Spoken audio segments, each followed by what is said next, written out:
लेके media fraternity का शुक्रिया अदा करता हूं कि आप लोग यहां पे हमें कवर करने के लिए तशरीफ़ लाए।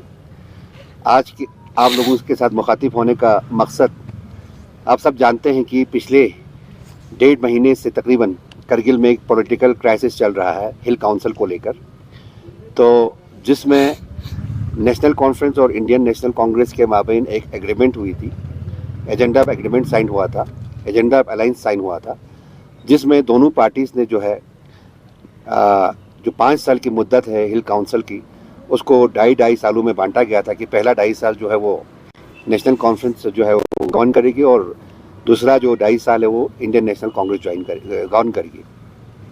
लेकिन ये मुआहदा कंप्लीट होने के बाद हमारे जो इनकम्बेंट जो सीसी साहब हैं वो अपने ओहदे से उठने के लिए तैयार नहीं हुए, तो हमारे 16 काउंसलर्स ने, आप जानते हैं कि काउंसिल की टोटल जो काउंसलर के सीट्स हैं वो 30 है, उसमें से 16 आदमी ने एक्सक्लूड जो हमारा मेजॉरिटी है उन्होंने जो है एक नो कॉन्फिडेंस मोशन जो है हमने डाला था ताकि जो ट्रांसफर ऑफ पावर हो जाए। और लेकिन तकरीबन आज 1 महीना 5 दिन हुआ है, इस नो कॉन्फिडेंस रेजोल्यूशन पर कोई सुनवाई नहीं हुई। हमने जो हमारे डिस्ट्रिक्ट के जो डिप्टी कमिश्नर जो सीईओ भी है एलएचडीसी कारगिल के, उनको हमने अपना रिक्वेजिशन दिया, देने के बाद उन्होंने एज पर एक्ट यहाँ यूटी एडमिनिस्ट्रेशन को भेजा ताकि इसके लिए फ्लोर टेस्ट का जो डेट है वो मुख्तस करें, लेकिन अभी तक उस पर कोई एक्शन नहीं हुआ।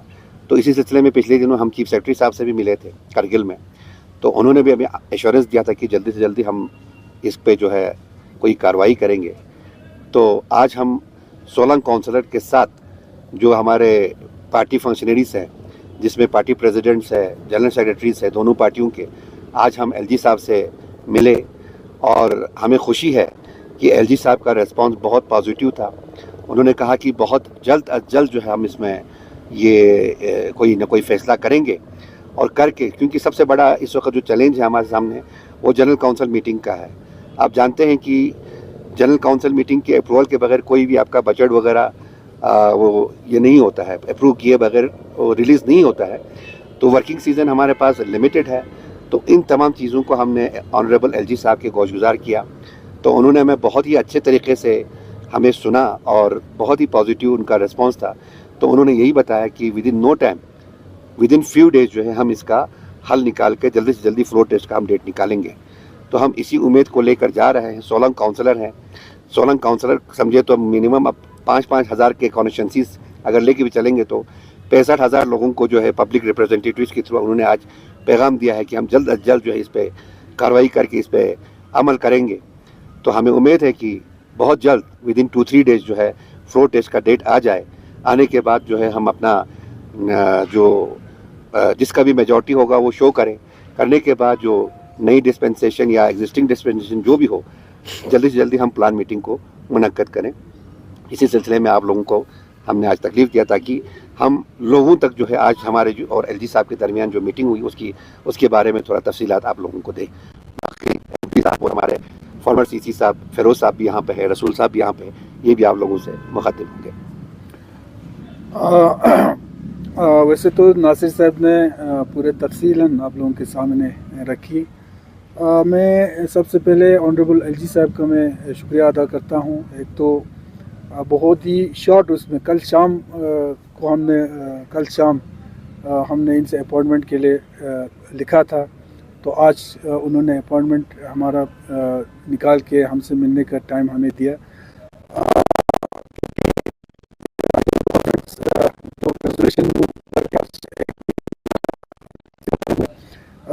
उसमें पिछले बार जब हम चीफ सेक्रेटरी साहब से मिले, चूँकि तकरीबन 10-15 दिन के बाद ही हमने जो है वो चीफ सेक्रेटरी से अप्रोच किया था, लेकिन उस वक़्त ऑनरेबल एलजी साहब जो है वो लद्दाख में नहीं थे बल्कि आउट ऑफ कंट्री थे।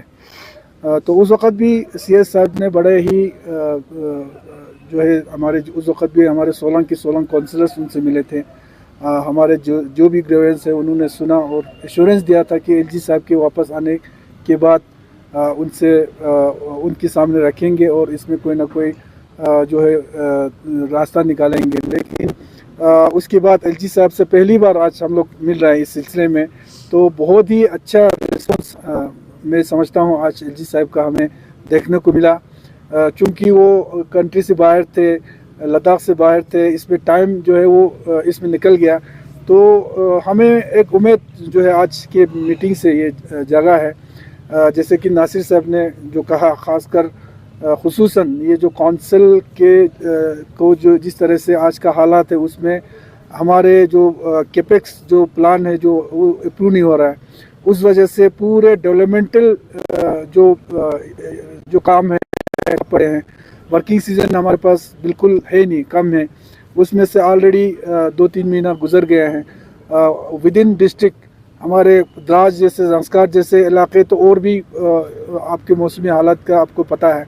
तो ये सारे चीज़ें हमने एलजी साहब के सामने भी रखा, सीएस साहब के सामने भी रखा, और उन्होंने ये एश्योर किया है कि जल्दी आने वाले कुछ दिनों के अंदर जो है कोई ना कोई डिसीजन लेंगे, और हमें उम्मीद है कि आने वाले 10-15 दिन के अंदर ये सारे चीज़ें ख़त्म होके हमारे जो डिस्ट्रिक्ट बजट जो है वो कैपेक्स बजट जो है वो प्लान का मीटिंग होके वो पास हो जाए, और जो डेवलपमेंटल इश्यूज ख़ासकर हमारे जो ऑनगोइंग वर्क्स है, आज के डेट में बहुत सारे ऑनगोइंग काम जो है वो बंद पड़े हैं ये प्लान की मीटिंग ना होने की वजह से, क्योंकि फंड्स रिलीज़ नहीं हो रहा है। ठेकेदार जो है वो जितना उनकी कैपेसिटी में था वो तो उन्होंने काम ऑलरेडी किया है, अब उस कैपेसिटी से बाहर जाके वो लोग काम कर नहीं पा रहे हैं, तो सारे जो है डेवलपमेंटल जो वर्क से वो ठप पड़े हैं। तो हमें उम्मीद है और यकीन है आज की मीटिंग से और भी हमें उम्मीद जागा है कि जल्दी से जल्दी जो है ये इशू रिजॉल्व हो जाए, और फिर से एक जो काउंसिल जो है वो नए काउंसिल एक गठन हो के जो है जल्दी से प्लान का मीटिंग हो जाए। सर हफीज़ साहब ये बताइए कि अभी जो प्रेजेंट का जो काउंसिल कारगिल में है वो नेशनल कॉन्फ्रेंस का है और कांग्रेस का है, उसमें अभी सीसी जो है उसका कुर्सी संभाल रहा है अपना नेशनल कॉन्फ्रेंस आखुन साहब ने, तो आखुन साहब पे किस तरह का एक्शन होगा, क्योंकि सारे काउंसिल आप बता रहे 16 का 16 काउंसिलर यहाँ पर है, तो आने वाले दिनों में उन पे किस तरह का एक्शन होगा? देखिए हमारे सामने आज एक्शन रिएक्शन इन सारे चीज़ों के लिए कोई ये है नहीं, ना टाइम है, ना उस पर सोच रहे हैं, ना उस पर बात हो रहा है। हमारे लिए सबसे बड़ा जो मसला है वो कुछ भी करके जल्दी से ये काउंसिल के गठन हो, और जो कैपेक्स बजट जो है वो प्लान का मीटिंग हो। हमारे लिए सबसे बड़ा पार्टी से भी ऊपर, हर चीज़ से ऊपर हमारे लिए आज हमारे डेवलपमेंटल जो वर्क जो बंद पड़े हैं, जो हमारे ठेकेदार जो परेशान है, हमारे लोग परेशान हैं, उसका कोई ना कोई जो है हल निकले, हम उसके ऊपर हम अभी सोच रहे हैं। सर, आप कोalition में एनसी और कांग्रेस जब ये इलेक्शन जीता है तो आप काफ़ी यूनाइटेड नज़र आए उस समय, इस वजह से जो है आपको सीट भी मिला है। तो ऐसा क्या हो गया इन बीते दिनों में कि अब जब सीट के बराबर के जब हिस्से आपको बनने थे, तो ऐसा क्या पॉलिटिक्स आन पड़ा कि आज जो है काउंसिल में बजट जो है कैपेक्स बजट की मीटिंग्स नहीं हो रहे हैं, जिन वादों पे आपने कुर्सी उस समय काउंसिलर को दिए या सीसी जितने भी एग्जीक्यूटिव्स थे, आज ऐसे क्या चेंजेस हैं, क्या पॉलिटिकल इसमें सिनेरियो है कि आज कारगिल के काउंसिल है इस तरह डिवाइड नजर आ रहे हैं? पार्टी लेवल पे जो हमारे एग्रीमेंट हुए थे 5 साल के लिए, हमने कोalition पे हमने वो इलेक्शन लड़ा एलएचडीसी का, और उसमें बाज़ाब्ता एक चीज़ मैं ये कहूँ, जिस वक्त हम लोगों ने ये कोalition किया, हमारे पार्टी से ज़्यादा उस वक्त जो हमारे लद्दाख के इश्यूज़ थे, एक यूनाइटेडली सबको एक प्लेटफॉर्म पे आके हम सबको इकट्ठे कर रहे थे। हमारे लिए सबसे ज़्यादा उस टाइम पार्टी से भी ज़्यादा हमारे लिए वो चीज़ था। तो उन सारे चीज़ों को मद्देनज़र रखते हुए हमने कोalition में आया, बाज़ाब्ता एग्रीमेंट किया, और आज भी पार्टी जो है उसी एग्रीमेंट पे, उसी वादे पे खड़ा है। यही वजह है कि आज पार्टी जो है इसी खड़ा है, और आज पार्टी हाईकमांड से लेके हमारे डिस्ट्रिक्ट के जितने भी हमारे पार्टी जो के ओहदेदार है, हर कोई जो है इस एग्रीमेंट के पीछे खड़ा है।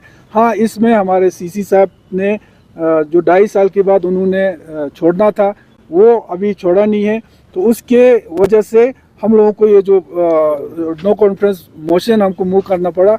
और इंशाल्लाह ये भी मैं आपको बताता चलूँ कि ये कुछ वक्त का एक ये आया हुआ है, इसके बाद जब ये काउंसिल का मसला हल हो जाएंगे, पार्टी भी ठीक हो जाएंगे, कोalition भी ठीक हो जाएंगे, और हमारे का एक वो नहीं चला, हम बरकरार रखेंगे। सर, इस तरह से डॉक्टर जाफर का हमें सुनने में यह कहना है कि उनका भी एक तो काफी काउंसलर वो तो सिंपल सी बात है।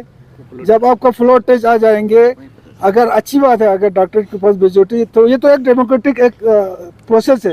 देखिए हुसैन साहब, हम हिंदुस्तान जो है दुनिया का सबसे बड़ा डेमोक्रेटिक सेटअप हिंदुस्तान में है, और हमारी डेमोक्रेसी की सबसे बड़ी खूबी यही है कि डेमोक्रेसी में सर गिने जाते हैं, तोले नहीं जाते हैं। तो उसी फ्लोर टेस्ट की डिमांड कर रहे हैं, वो फ्लोर टेस्ट हो जाएगा तो अगर डॉक्टर साहब के साथ मेजोरिटी है तो वो कंटिन्यू करें, तो हमारे लिए और भी अच्छा हमारे लिए है, और भी अच्छा है। ज़्यादा टाइम नहीं निकले। ये हर जगह दिखते हैं, जैसे बीजेपी वर्सेस कांग्रेस या कांग्रेस वर्सेस एनसी हो गया। अब एनसी वर्सेस एनसी, ये किस तरह का पॉलिटिक्स चल रहा है? नहीं, एनसी वर्सेस एनसी नहीं है मैम, ये कुछ लोग वर्सेस एनसी है। ये एनसी नहीं, एनसी की पूरी पार्टी जो है कोलेशन के साथ है। पूरी पार्टी हाईकमान से लेके डिस्ट्रिक्ट लेवल से लेके ब्लॉक लेवल तक हमारी जो एनसी पार्टी है उस मुआहदे के हक में है। कुछ लोग अपने लिए, अपनी मफाद के लिए, अपनी कुर्सी के लिए करेंगे तो पार्टी नहीं है।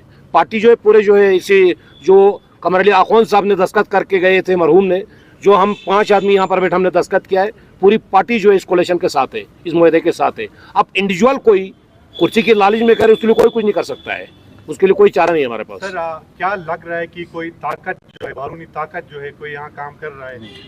नहीं, हम नहीं समझते ऐसा नहीं कोई है ताकत है या कोई वो है। वो भी एक चीज़ है सर, अभी मुहर्रम का महीना चल रहा है, हम मुहर्रम के एंड तक आशुरा तक इंतजार कर रहे हैं। अगर ताकत है तो इंशाल्लाह पब्लिक की जोर से ताकतों को भी हम दिखाएंगे, ऐसी बात नहीं है।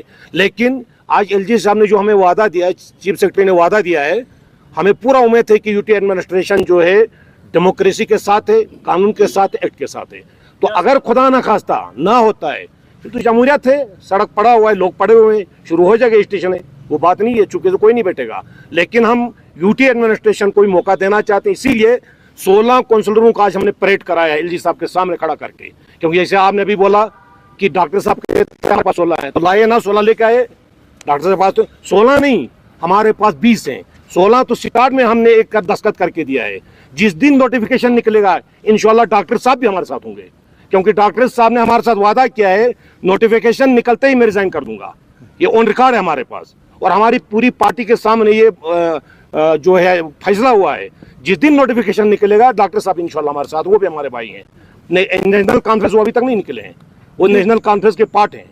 तो इंशाल्लाह हमें सिर्फ वेट है जनाब नोटिफिकेशन का। जिस दिन नोटिफिकेशन निकलेगा आप देखेंगे कोई मसला नहीं होगा, सब कुछ क्लियर होगा। जिस तरह से जब नोटिफिकेशन निकलेगा उसमें भी चाहे एनसी का चाहे कांग्रेस का कुछ काउंसलर अगर इसके साथ नहीं देंगे, क्या उनको पार्टी हाईकमांड के द्वारा व्हिप जारी किया जा सकता है? नहीं, वो बात की बात है, वो जरूरत ही नहीं पड़ेगी ना। 16 ऑलरेडी है, हुकूमत तो बन जाएगी। 16 नहीं, डॉक्टर साहब को तुम्हारी हिमायत कर रहे हैं, नोटिफिकेशन निकल गया तो वो व्हिप की जरूरत ही कहाँ पड़ेगी। सर, जैसे आपने कहा कि डेवलपमेंटल काम रुक रहा है इस वजह से, बिल्कुल, तो हम पूछना ये चाहेंगे क्योंकि सीईसी जो कारगिल के काफ़ी प्रोग्राम्स में काफ़ी डेवलपमेंटल अनाउंसमेंट में वो नज़र आते हैं, तो इससे क्या समझे, डेवलपमेंटल का ये दिखाया जा रहा है कि आप, जैसे आपने कहा है कि हो नहीं रहा है, दिखाया जा रहा है मैम, नहीं, दिखाया जा रही है। तो सिर्फ बाहर जो है ड्रामा दिखाया जा रहा है, फोटो दिखाए जा रहे हैं, डेवलपमेंट हो रहा है। कारगिल में कोई डेवलपमेंट नहीं हो रहा है, सब बंद है, तमाम काम बंद है आज की डेट में। जब ठेकेदार को पैसा नहीं मिला तो काम कहाँ से हो जाएगा? वो तो एडमिनिस्ट्रेशन को सोचना चाहिए कि जब कॉन्ट्रैक्टर को पैसा नहीं मिला, जितना उसने काम किया है वो पैसा भी नहीं मिल रहा है, और दूसरी बात जब तक प्लान मीटिंग नहीं हो जाएगी तब तक पैसा रिलीज होगा नहीं। तो डेवलपमेंटल ये कहने वाली बात है। इस साल कारगिल का डेवलपमेंटल पूरा टफ है यहाँ पर। सर, तो इसमें आवाम क्यों चुप बैठे हैं सर? क्योंकि सफर तो आवाम इसलिए क्योंकि वो यूटी एडमिनिस्ट्रेशन को मौका देना चाहती है, हम नहीं चाहते हैं। क्योंकि देखो हमारा अभी केडी और एपेक्स का एक बातचीत हो रहा है सेंटर के साथ, हमारे लद्दाख के बहुत से मसले मसाइल हैं, हम उन पर रखना डालना नहीं चाहते हैं कौंसल की वजह से, क्योंकि फिर ये मसले डाइवर्ट हो जाते हैं। इसलिए हम मौका देना चाहते हैं एडमिनिस्ट्रेशन को भी, यूटी एडमिनिस्ट्रेशन को भी। जो आज एलजी साहब ने बोला, हमें पूरा उम्मीद है इंशाल्लाह मुहर्रम से पहले नोटिफिकेशन निकलेगा, फिर डॉक्टर साहब ही बैठे हैं या दूसरा कोई वो वक्त बताएगा, फ्लोर टेस्ट बताएगा, तो हमें पूरी उम्मीद है एडमिनिस्ट्रेशन हमारा साथ। ऐसा है ना, पब्लिक का जहाँ तक बात है, जिस तरीके से पिछले 2-3 महीने में जब से हमारे ऑनरेबल एलजी साहब ने चार्ज संभाला है और सीएस साहब ने पब्लिक के बीच जाके जिस तरीके से वो लोग डेवलपमेंटल उस पर काम कर रहे हैं, उससे कहीं ना कहीं हमारे पब्लिक को भी और हमारे जितने भी काउंसलर्स ऑनरेबल काउंसलर्स हैं, हमें एक उम्मीद एलजी साहब के ऊपर है, सीएस साहब के पास है। चूँकि एलजी साहब आउट ऑफ लद्दाख था, हमें ये है कि उसमें टाइम जो है वो थोड़ा 10-15 दिन उसमें निकल गया। तो आज एलजी साहब से पहली बार मिला, क्योंकि इससे पहले मिलने का हमें मौका नहीं मिला। तो आज पहली बार जो मिला उस पे जो रिस्पांस उनका था, हमें बहुत ही अच्छा रिस्पांस था। हमें उम्मीद है कि आगे ये जो इशू है वो ज़्यादा आगे ये नहीं जाएगा। सर, जिस तरह अभी डिस्ट्रिक्ट का अनाउंस किया है, अभी करगिल में भी 2 डिस्ट्रिक्ट का जो डिमांड किया जा रहा है, ऐसा एमपी उस किस तरह देखते हैं? बहुत ही जब से अनाउंस हुआ है उसके बाद इम्प्लीमेंट हुआ है, हमारे लीडरशिप हो, काउंसलर्स हो, इवन पब्लिक हो, हमारे पंचायत लेवल पे हो, सब ने आज तक उसके लिए सेंट्रल गवर्नमेंट का, एमएचए का, यूटी एडमिनिस्ट्रेशन का सबका शुक्रिया अदा किया है और आज भी हम शुक्रिया अदा करते हैं। लेकिन साथ में हमारे करगिल के जो लीडरशिप हो, वहाँ के कौंसिल हो, साथ में हम अपना ये खदशा भी जाहिर किया है कि जो करगिल के साथ थोड़ा इसमें नाइंसाफ़ी हुई है, मोस्ट पॉपुलेट और बहुत बड़ा एरिया को जो है वो इससे लेफ्ट आउट किया है, तो उसको भी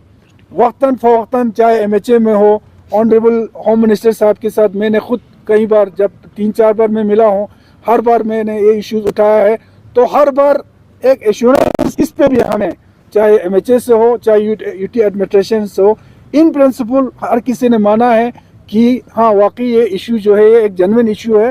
ये पूरा डिस्ट्रिक्ट जो है इम्प्लीमेंट हो जाएगा, जब सेट हो जाएगा उस पर भी कोई ना कोई रास्ता हम निकालेंगे। ये इन प्रिंसिपल जो है हमें माना है और एश्योरेंस दिया है। और आज हमें ये उम्मीद भी है कि कम से कम करगिल में एक नया डिस्ट्रिक्ट और मिलेगी। और इसके लिए हमें जितना भी हम शुक्रिया अदा करें पूरे लद्दाख के आवाम, जहाँ आज करगिल में 2 डिस्ट्रिक्ट नए मिले, एक और डिस्ट्रिक्ट मिलेंगे, तो जो रेस्ट करगिल डिस्ट्रिक्ट रहता है, हम समझते हैं, हम लोग करगिल डिस्ट्रिक्ट में, तो हम समझते हैं हमें भी नया डिस्ट्रिक्ट मिला है, सिर्फ नाम वही है, कम से कम डिस्ट्रिक्ट मिला है, तो सब खुश थे, सब शुक्रिया अदा करते हैं। सर, लद्दाख में इस तरह की जो पॉलिसी जो है, खासकर ये अलायंस करके आप लोगों ने जो लड़ा, फिर कौंसिल को 2.5 साल के लिए किया, तो अभी मुकर रहा है, तो इस तरह के डेमोक्रेटिक को देख के क्या लद्दाख के डेमोक्रेटिक में कितना, यानी कि डेमोक्रेसी में कितना नुकसान होगा सर आने वाले दिनों? देखिए, ये भी एक एक्सपीरियंस है और आने वाले जो फ्यूचर का जो पॉलिटिक्स है उसमें ये जो एक्सपीरियंस, ये जो पास्ट में जो गुजरे हैं, इन सारे चीज़ों को देख के नए नए पॉलिसीज बनेंगे कि किस तरह के, क्योंकि आज के डेट में नेशनल लेवल पे बोलो या कई स्टेट्स में बोलो, कोalition के बगैर ज़्यादातर जगह पर कोई गवर्नमेंट नहीं बन सकता। इसी तरह आने वाले फ्यूचर में मुझे ये नहीं लगता है कि लद्दाख में कोई ना कोई कोalition के बगैर, तो हाँ बेशक कोalition किस तरह का हो, एक सस्टेनेबल जो टाइम होता है 5 साल का, वो 5 साल जो है एक सस्टेनेबल गवर्नमेंट दे, लोगों को इस तरह की दिक्कतें नहीं हो, उस पर ज़रूर हर कोई पॉलिटिकल पार्टी जो है वो उसको सोचना चाहिए और सोचेंगे। सर, जिस तरह से अगर प्रोटेस्ट का अगर कोई नोटिफिकेशन नहीं आता है या उसमें भी देरी होता है, तो आपका आने वाले दिनों में कैसा एक्शन? नहीं, हमें ये यकीन हो गया आज, उस पर ज़्यादा बोलने की ज़रूरत नहीं है, क्योंकि जिस तरीके से एश्योरेंस आज हमें मिला, हमें यकीन है कि आने वाले कुछ दिनों में कोई ना कोई रास्ता इसमें निकल जाएगा।